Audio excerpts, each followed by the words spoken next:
ವಾಲ್ಮೀಕಿ ನಿಗಮದಲ್ಲಿ ನಡೆದಿರುವಂತಹ ಭ್ರಷ್ಟಾಚಾರದಲ್ಲಿ ಈಗ ಮಾಜಿ ಸಚಿವ ನಾಗೇಂದ್ರ ಅವರು ಅರೆಸ್ಟ್ ಆಗಿದ್ದಾರೆ. ಈ ಹಿನ್ನೆಲೆಯಲ್ಲಿ ಸಿದ್ದರಾಮಯ್ಯ ಮತ್ತು ಡಿಕೆಶಿ ವಿರುದ್ಧ ಮುಗಿಬಿದ್ದಿದೆ ಬಿಜೆಪಿ ಮತ್ತು ಜೆಡಿಎಸ್ ಮೈತ್ರಿ ಪಕ್ಷಗಳು.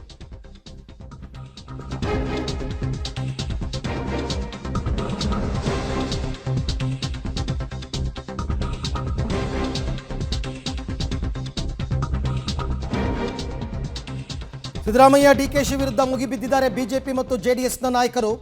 ನೀತಿ ಸಂಹಿತೆ ಹೊತ್ತಲ್ಲೇ 94 ಕೋಟಿ ಹೋಗಿದೆ ಅಂತ ಕುಮಾರಸ್ವಾಮಿ ಅವರು ಹೇಳಿದರೆ, ಸಿದ್ದರಾಮಯ್ಯ ಕಡು ಭ್ರಷ್ಟ, ಅಪ್ರಾಮಾಣಿಕ ಸಿಎಂ ಅಂತ ಜೋಶಿ ಅವರು ಕಿಡಿಕಾರಿದ್ದಾರೆ. ಸಿದ್ದರಾಮಯ್ಯನವ್ರಿಗೆಲ್ಲ ಗೊತ್ತಿದ್ದೇ ಹಗರಣ ನಡೆದಿದೆ ಅಂತ ಶೆಟ್ಟರ್ ಆರೋಪ ಮಾಡಿದ್ರೆ, ದಲಿತರ ಹಣಕ್ಕೆ ಕನ್ನ ಅಂತ ಬಿಜೆಪಿಯ ಛಲವಾದಿ ನಾರಾಯಣ ಸ್ವಾಮಿ ಆಕ್ರೋಶ ವ್ಯಕ್ತಪಡಿಸಿದ್ದಾರೆ. 94 ಕೋಟಿ ಹಣ ಒಂದು 10-15 ಬೇನಾಮಿ ಅಕೌಂಟ್ಗಳಿಗೆ 5 ಕೋಟಿಯಿಂದ 3 ಕೋಟಿವರೆಗೆ 5 ಕೋಟಿಯಿಂದ 3 ಕೋಟಿವರೆಗೆ ಬೇನಾಮಿ ಅಕೌಂಟ್ಗೆ ಹಣ ಹೋಗಿದೆ. ಯಾವ ಸಂದರ್ಭದಲ್ಲಿ ಹೋಯಿತು? ಮಾರ್ಚ್ ತಿಂಗಳಲ್ಲಿ ಹೋಗಿರತಕ್ಕಂಥ ಹಣ. ಲೋಕಸಭಾ ಚುನಾವಣೆಯ ಕೋಡ್ ಆಫ್ ಕಂಡಕ್ಟ್ ಪ್ರಾರಂಭ ಆದಂಥ ಸಂದರ್ಭ, ಲೋಕಸಭೆಗೆ ಚುನಾವಣೆ ಪ್ರಾರಂಭ ಆದಂಥ ಸಂದರ್ಭ, ಕೋಡ್ ಆಫ್ ಕಂಡಕ್ಟು ದೇಶದಲ್ಲಿ ಜಾರಿಗೆ ಬಂದಿದೆ. ಆ ಸಂದರ್ಭದಲ್ಲಿ ಸುಮಾರು 94 ಕೋಟಿ ಹಣ ಯಾವ್ಯಾವುದೋ ಹೆಸರುಗಳಲ್ಲಿ ಅಕೌಂಟ್ ಓಪನ್ ಮಾಡಿ ಒಂದೊಂದು ಅಕೌಂಟ್ಗೆ 3 ಕೋಟಿಯಿಂದ 5 ಕೋಟಿವರೆಗೆ ಹಣ ಸ್ವೇಚ್ಛಾಚಾರವಾಗಿ ಟ್ರಾನ್ಸ್ಫರ್ ಆಗಿರತಕ್ಕಂಥದ್ದು ವರ್ಗಾವಣೆ ಮಾಡ್ಕೊಂಡಿದ್ದಾರೆ. ಬಹುಶಃ ಅಲ್ಲಿ ಕೆಲಸವನ್ನು ನಿರ್ವಹಣೆ ಮಾಡ್ತಾ ಇದ್ದಂಥ ಇನ್ನೊಬ್ಬ ನೌಕರ ಚಂದ್ರಶೇಖರ್ ಆತ್ಮಹತ್ಯೆಯಲ್ಲಿ ಡೆತ್ ನೋಟನ್ನು ಏನು ಬರೆದಿಟ್ಟು ತೀರ್ಕೊಂಡು ಹೋದ್ರು. ಅವ್ರ ಆತ್ಮಹತ್ಯೆಗೆ ಶರಣಾಗದೆ ಹೋಗಿದ್ರೆ, ಬಹುಶಃ ಡೆತ್ ನೋಟು ಇರದೆ ಹೋಗಿದ್ರೆ, ಮುಖ್ಯಮಂತ್ರಿಗಳೇ ಈ ಪ್ರಕರಣ ಏನ್ ಮಾಡ್ತಾ ಇದ್ರಿ? ವಾಲ್ಮೀಕಿ ಅಭಿವೃದ್ಧಿ ನಿಗಮದ ಹಣ ಅಕೌಂಟದಲ್ಲಿದ್ದು 100 ಜನರಿಗೆ ಟ್ರಾನ್ಸ್ಫರ್ ಮಾಡಿದ್ದಾರೆ ಮತ್ತು ಇದು ಸಂಪೂರ್ಣವಾಗಿ ಸಿದ್ದರಾಮಯ್ಯನವರಿಗೆ ಗೊತ್ತಿದ್ದೇ ಮಾಡಿರುವಂಥದ್ದು. ಅಂದರೆ this is A 100% corrupt government. ನೀವು ಇಲ್ಲಿವರೆಗೆ ಯಾಕೆ ಸುಮ್ಕೂತೀರಿ? ನಿಮ್ಮ ಹಣಕಾಸು ಇಲಾಖೆ ಅವೆಲ್ಲ ಫೈಲು ಇವತ್ತು ಯಾವುದೋ ಒಂದು ಅಕೌಂಟ್ದಲ್ಲಿ ಯಾವುದೋ ಒಂದು ಡಿಪಾರ್ಟ್ಮೆಂಟ್ನಲ್ಲಿ ಹಣ ವಿಡ್ರಾ ಆಗ್ತದೆ ಅಂದರೆ ಬೇರೆ ಅಕೌಂಟಿಗೆ ಜಮಾ ಆಗ್ತದೆ, ಅದೆಲ್ಲವೂ ಫೈನಾನ್ಸ್ ಇಲಾಖೆಗೆ ಬಂದೇ ಬರ್ತದೆ. ಹಂಗಾರೆ ಅಲ್ಲಿ ಅಧಿಕಾರಿಗಳು ಏನು ಮಾಡಿದ್ರು? ಇದಕ್ಕೆ ಯಾಕೆ ಕ್ವಶನ್ ಮಾಡಲಿಲ್ಲ? ಮುಖ್ಯಮಂತ್ರಿಗಳ ಕಡೆ ಫೈಲ್ ಬರ್ತದೆ, ಅವ್ರು ಯಾಕೆ ಕ್ವಶನ್ ಮಾಡಲಿಲ್ಲ? ಹಾಗೆ ನಿಮ್ದು ಇನ್ವಾಲ್ವ್ ಇಲ್ದಿದ್ರೆ, ನಿಮ್ಮ ಗಮನಕ್ಕೆ ಬರದೇ ಇದ್ರೆ ಇದೆಲ್ಲ ನಡೀಲಿಕ್ಕೆ ಸಾಧ್ಯನೇ ಇಲ್ಲ. 100 ಕೋಟಿ ಅದಕ್ಕೆ ನೋಡ್ರಿ, ಬಂಡದವನ್ನ ರಾಜಕಾರಣ ಮಾಡಿದ್ರೆ ಯಾರೇನು ಮಾಡೋದು? ಅದಕ್ಕಾಗಿ CBI ತನಿಖೆ ಕೊಡಿ ಅಂತ ಹೇಳ್ತೇನೆ ನಾನು. ಈ ಸೋರಿಕೆಗೆ ಕಾರಣ ಇವತ್ತು ಮಾನ್ಯ ಮುಖ್ಯಮಂತ್ರಿಗಳು.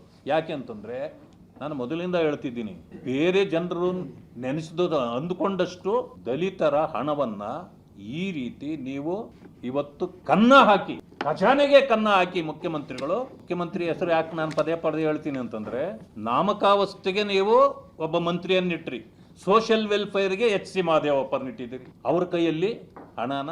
ಈ ಎಲ್ಲ ವಿಚಾರಕ್ಕೆ ಸಂಬಂಧಪಟ್ಟಂತೆ ಮತ್ತಷ್ಟು ಮಾಹಿತಿ ನನ್ನ ಕೊಲೀಗ್ ಮಸೂದ್ ಅವರಿಂದ ಪಡೆಯೋಣ. ಮಸೂದ್, ಆಯಿತು, ಮೈತ್ರಿ ಪಕ್ಷಗಳ ನಾಯಕರು ಈಗ ಸಹಜವಾಗಿ ಸರ್ಕಾರದ ವಿರುದ್ಧ ಮುಗಿಬಿದ್ದಿದ್ದಾರೆ.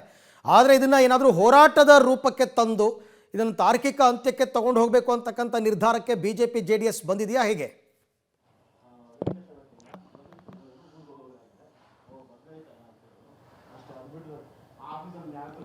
ಅರವಿಂದ್, ಈಗ ದೋಸ್ತಿ ಪಕ್ಷಗಳು ವಾಲ್ಮೀಕಿ ಅಭಿವೃದ್ಧಿ ನಿಗಮದಲ್ಲಿ ಏನು ಅಕ್ರಮ ಆಗಿದೆ ಅದರ ವಿರುದ್ಧವಾಗಿ ಬಂಡೆ ಎದ್ದಿರುವಂಥದ್ದು, ಈ ಒಂದು ಇಡೀ ಪ್ರಕರಣ CM ಗಮನಕ್ಕೆ ಬಂದೇ ಆಗಿರುವಂಥದ್ದು.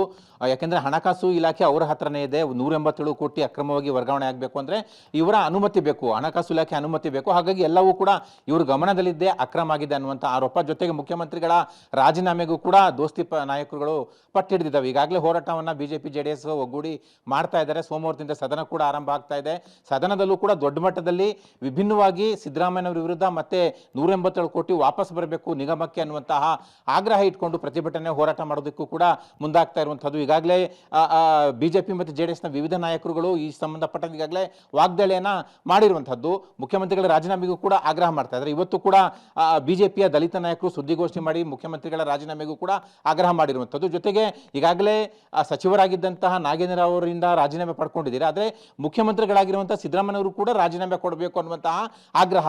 ಇಡೀ ದೋಸ್ತಿ ಪಕ್ಷದ ಟಾರ್ಗೆಟ್ ಅಂದ್ರೆ ಸಿದ್ದರಾಮಯ್ಯನವರು, ಮೂಡಾ ಪ್ರಕರಣ ಜೊತೆಗೆ ವಾಲ್ಮೀಕಿ ಹಗರಣ ಎರಡರಲ್ಲೂ ಕೂಡ ನೀವೇ ಹೊಣೆ ಅನ್ನುವಂತಹ ಒಂದು ಆರೋಪವನ್ನ ಮಾಡಿ ಅವರ ರಾಜೀನಾಮೆಗೆ ಆಗ್ರಹ ಮಾಡ್ತಾ ಇರುವಂತದ್ದು. ಈ ಒಂದು ಹೋರಾಟವನ್ನ ಸದನದಲ್ಲೂ ಕೂಡ ಮುಂದುವರಿಸಿಕೊಂಡು ಹೋಗಬೇಕು ಅನ್ನುವಂಥ ತೀರ್ಮಾನಕ್ಕೆ ಬಂದಿದ್ದಾರೆ. ಈಗಾಗಲೇ ನಿನ್ನೆ ಸಂಜೆ ಕೂಡ ಆ ದೋಸ್ತಿ ಪಕ್ಷದ ನಾಯಕರು ಸಭೆ ಮಾಡಿದ್ದಾರೆ, ಯಾವ ರೀತಿ ಹೋರಾಟ ಮಾಡಬೇಕು ಅಂತ.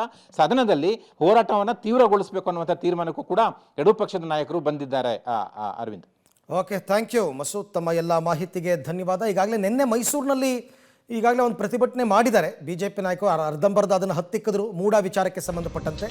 ನೋಡೋಣ, ವಾಲ್ಮೀಕಿ ನಿಗಮ ಹಗರಣದಲ್ಲಿ ಈಗ ನಾಗೇಂದ್ರ ಅವರು ಅರೆಸ್ಟ್ ಆಗಿದ್ದಾರೆ. ಸೊ ಹಾಗಾಗಿ ಸಿದ್ದರಾಮಯ್ಯ ವಿರುದ್ಧ ಈಗ ವಿಪಕ್ಷಗಳು ಮುಗಿಬಿದ್ದಿದ್ದಾರೆ. ಸಿದ್ದರಾಮಯ್ಯನವರೇ ನೇರ ಹೊಣೆ. ಕಾಂಗ್ರೆಸ್ ಕಚೇರಿಯಲ್ಲಿ ಕಾರ್ಯಕರ್ತರ ಅಹವಾಲನ್ನು ಸ್ವೀಕರಿಸ್ತಾ ಇದ್ದಾರೆ ಸಿಎಂ ಅವರು. ಒಂದು ಕಡೆ ಸಿದ್ದರಾಮಯ್ಯನವರ ವಿರುದ್ಧ ವಿರೋಧ ಪಕ್ಷದ ನಾಯಕರು ಮುಗಿಬಿದ್ದರೆ, ಮತ್ತೊಂದು ಕಡೆ ನಮಗೂ ಇದಕ್ಕೂ ಸಂಬಂಧನೇ ಇಲ್ಲ ಅನ್ನೋ ರೀತಿಯಲ್ಲಿ ಸಿದ್ದರಾಮಯ್ಯನವರು ಕಾಂಗ್ರೆಸ್ ಕಚೇರಿಯಲ್ಲಿ ಅಹವಾಲನ್ನು ಸ್ವೀಕರಿಸ್ತಾ ಇದ್ದಾರೆ. ನೋಡೋಣ ಅವರ ರಿಯಾಕ್ಷನ್ ಏನಾದರೂ ಕೊಡ್ತಾರಾ ಈ ವಿಚಾರಕ್ಕೆ ಸಂಬಂಧಪಟ್ಟಂತೆ. Finance committee comes under C M, directly comes under C M. ಹಾಗಾಗಿ ಅವ್ರಿಗೆ ಗೊತ್ತಿಲ್ಲದೆ ಆಗದೇ ಇಲ್ಲ ಅಂತ ಜಗದೀಶ್ ಶೆಟ್ಟರ್ ಅವರು ಕೂಡ ಅದೇ ಹೇಳ್ತಾ ಇರೋದು.